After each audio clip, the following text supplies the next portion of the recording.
Thank you very much for tuning into the Uche Rai Show. I'm your host, Mr. Uche Rai.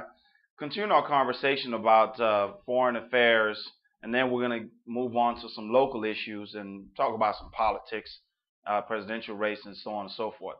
Now, as I was saying in the last video about some of the foreign issues going on right now, I think about some of the comments that I've been hearing since this whole video about the Prophet Muhammad came out, and how some people are reacting in the Middle East, and how now some in the West and here in America are viewing the quote unquote Arab Springs as one thing.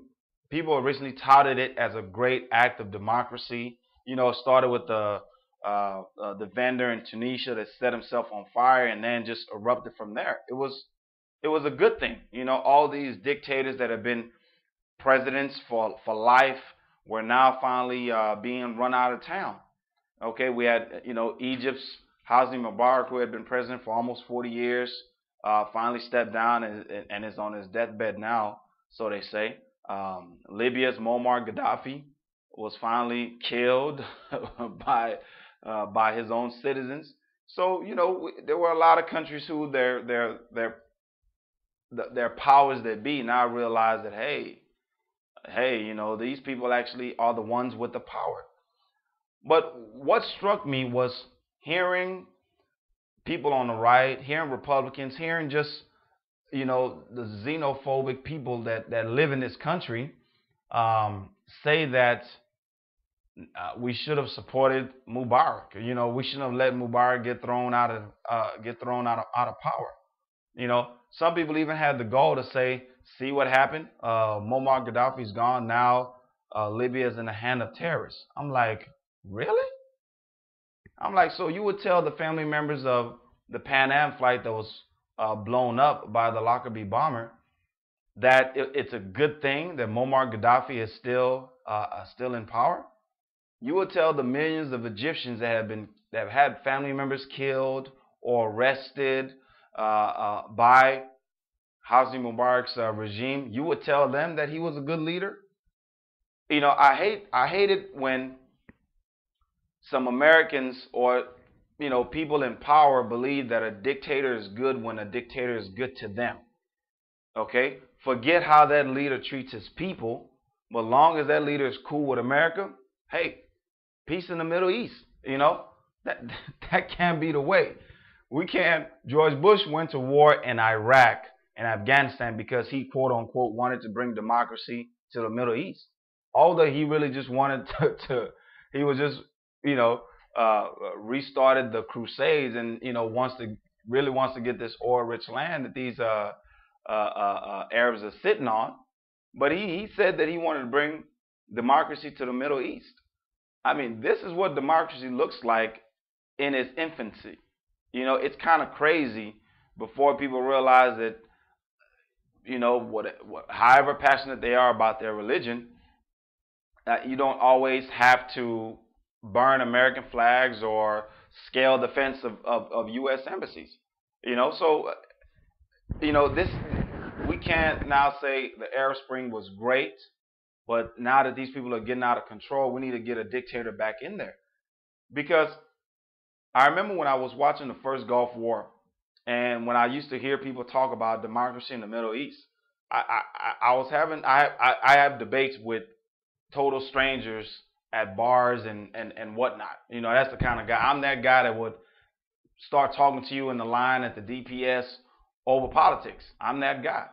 But I had conversations with people about this issue, and one of the things that came out, that I would say is that, maybe these people are not meant for democracy. Maybe because they're so radical sometimes they need an iron fist to rule them. Maybe, if people who are driven entirely by their ideology or their religion, and are willing to die for it, how do you reason with somebody like that, honestly?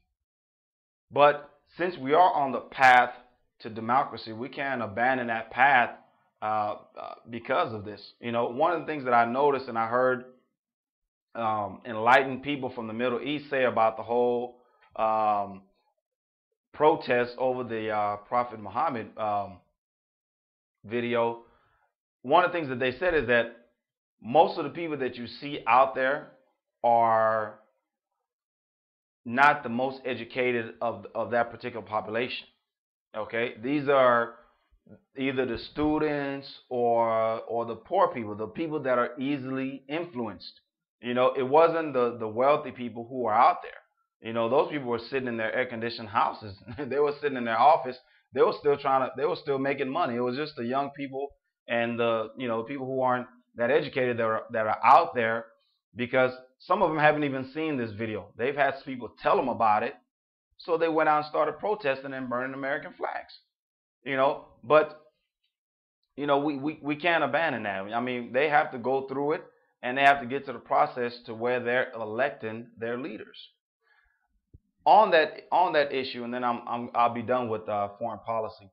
But on that particular issue, one of the things that gets me is a statement that Ron Paul made. And right now, 30 days into before election day here in the United States, Mitt Romney, Governor Mitt Romney, the challenger to President Barack Obama, is still lagging behind. Today, the polls came out that said they're statistically tied.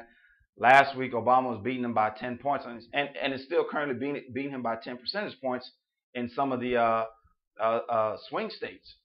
But had Mitt Romney picked Ron Paul, he would be 10 points over President Barack Obama right now, because Mitt Romney's supporters are not passionate for him. They're looking at him as an alternate to President Obama, and he wasn't a lot of Republicans' first choice or second choice. During the Republican primaries, they picked anybody but him. Okay, but he just outlasted all of them. He out fundraised all his Republican counterparts during the primaries. He outlasted them. Okay, but he's not the people's choice.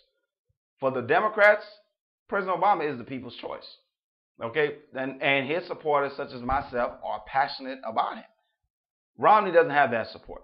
But had he picked Ron Paul, he would have that passion. The passion would have been for Ron Paul, but at least he would have got some of that. And the reason why I bring Ron Paul's name, one of the statements that he made was that, why is the United States giving foreign aid to countries, and during the time that we're in a deficit, we're in a recession, we're still shelling out billions of dollars to countries that can support themselves? One example, the country of Israel, the nation of Israel that we talked about. United States gives them to the tune of $6 billion a year. $6 billion a year. Now, Israel is the tech hub of the world. Most of the telecommunications technology that have come out have come out of that country. They own a good number of patents on a lot of things that have to do, with your cell phones. So a country that's able to take care of itself receives up to $6 billion a year from us, and even more in regards to military aid. To me, that doesn't make sense. Saudi Arabia, the fifth or sixth, I don't know exactly what number they are, OPEC oil producing nation, receives $4 billion from us. $3 to $4 billion from us. They're sitting on black gold, and we're giving them billions of dollars for what? Okay, India, the country that's taking most of the jobs from the United States anyway, with outsourcing, receives $2 billion a year from us. Pakistan, $2-3 billion a year from us. And the list goes on and on. And the fun thing about it, these countries that are able to take care of themselves receive billions of dollars in aids. But countries like, Kenya, Somalia, some of these places where the population is pretty much starving, they receive aid in the form of loans from the World Bank. So, I'm not understanding how that plays out. But anyways, I understand the reason why we give some of these countries that I named foreign aid. It's the sticks and carrots approach. You have to give somebody something to be able to take it away. I get that. And sometimes, you got to buy your friends. The friends that you buy are the ones that you can control. I get that. But it's expensive friendship, especially right now that we're thinking about cutting Medicare, Medicaid. We got teachers that are getting fired or getting paid less.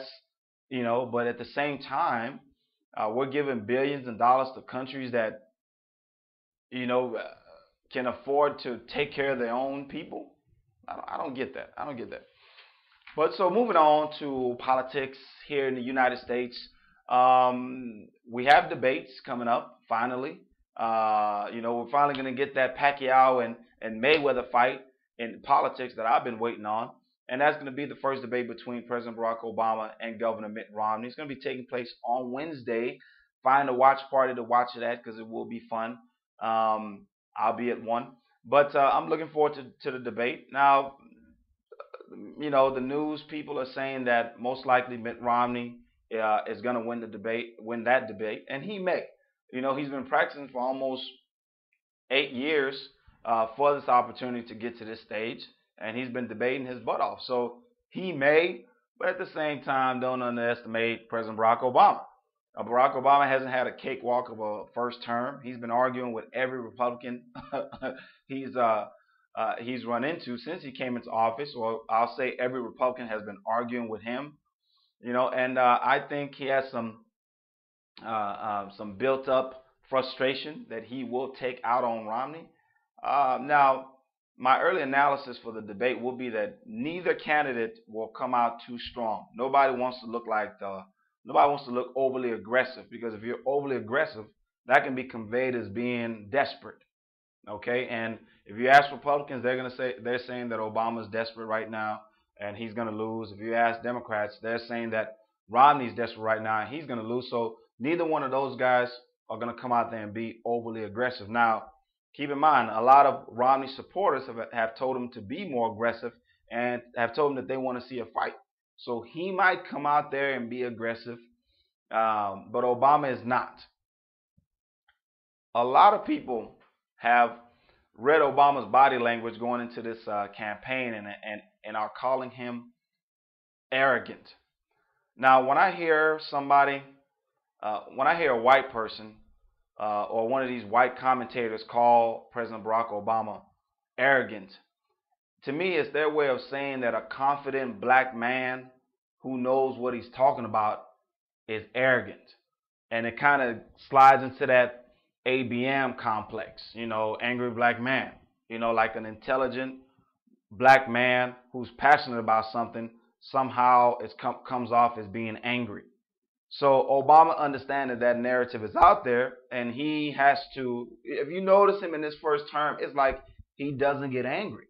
If that was me and somebody called me a liar while I'm giving a speech, or a reporter was over there, interrupting me while I'm talking, I would have hopped off the stage and gotten that fool's face, And I'm sure President Barack Obama, wants to do this. If he was somewhere else, he probably would do this.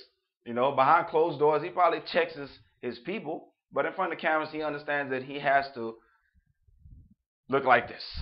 Yes. He's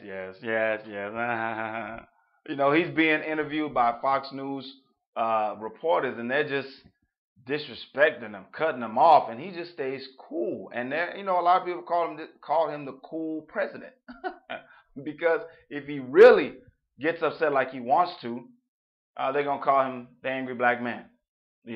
So he won't come out too angry either. He'll smile and just keep jabbing away at Romney, just keep jabbing away, and he's good at that. This president has more people, more Republicans, more conservatives angry at him than they were at Bill Clinton. And that's because, like I said, he's just cool. For some reason, it looks like he knows how to get under people's skin without doing or saying too much. I can just imagine when him and Michelle get in arguments, if he says much or if he just keeps quiet, and before you know it, Michelle is arguing with herself. So just look for Obama's body language to be cool, calm, collected like he is, and watch him make Mitt Romney turn red. That's the unfortunate thing about being white. Your emotions show in your melanin. As a black man, although Barack Obama is of the high yellow taste. But still, he's he's not gonna turn red. He's not gonna change color too much. He is an African American. But anyways, so so look out for that. Now, you all may have heard about or may have seen the video I put on my Facebook page of the Obama phone lady. Is what I'm gonna call her. It's a young lady that went to a Mitt Romney rally, African American lady, went to a Mitt Romney rally, and somehow she gets interviewed by a right-wing blogger, and she's on there saying, and this is my characterization of it. Obama gave us a phone. He gave us a phone. I'm gonna vote for him, and he gave us a phone. Now, the Republicans have sent this video viral, and in it, the woman says, if you got food stamps, if you're on welfare, you can get a phone, and Obama gave it to us. Now, Republicans have tried to tie this woman's comments to Romney's 47% comments, and they're saying, see, these are the people that want handouts. These are the people that Romney will never get across on, and Obama's giving these people handouts in order for their votes. First of all, I believe this whole scenario was staged. Because if you see this video, this lady is going out of her way to sound ghetto. She's going out of her way to sound, like a typical uneducated, black woman. But if you listen to what she's saying, she knows what she's talking about. She knows a little bit about the whole phone scenario and how you get it. Now, like I said, I believe that this is somebody that was hired by Republicans to come to this place and get interviewed, because she can't be that dumb. If she was really an Obama supporter, she would not get on camera and start talking about how Obama gave her phones in exchange for her vote. It's just, and for Republicans to say that this is the 47% that Romney was talking about, there's a condescending comment. Because first of all, she's an African American, so you're trying to say that African Americans are dumb, or African Americans are looking for handouts, when we've already established that the majority of the people in this country that are on welfare are white Americans, because they are the majority. Okay, you can't be the majority of something and then and then say the minority is the majority. It doesn't make sense. African Americans are minority, so even if 50% of African Americans are on food stamps, that's 50% of 13% of the population. Okay, so that's not the same as 50% of 53% of the population. It's not. The numbers don't add up.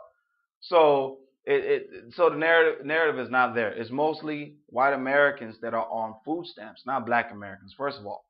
But the quote unquote Obama phone that she was talking about is actually, we'll call it the Bush phone.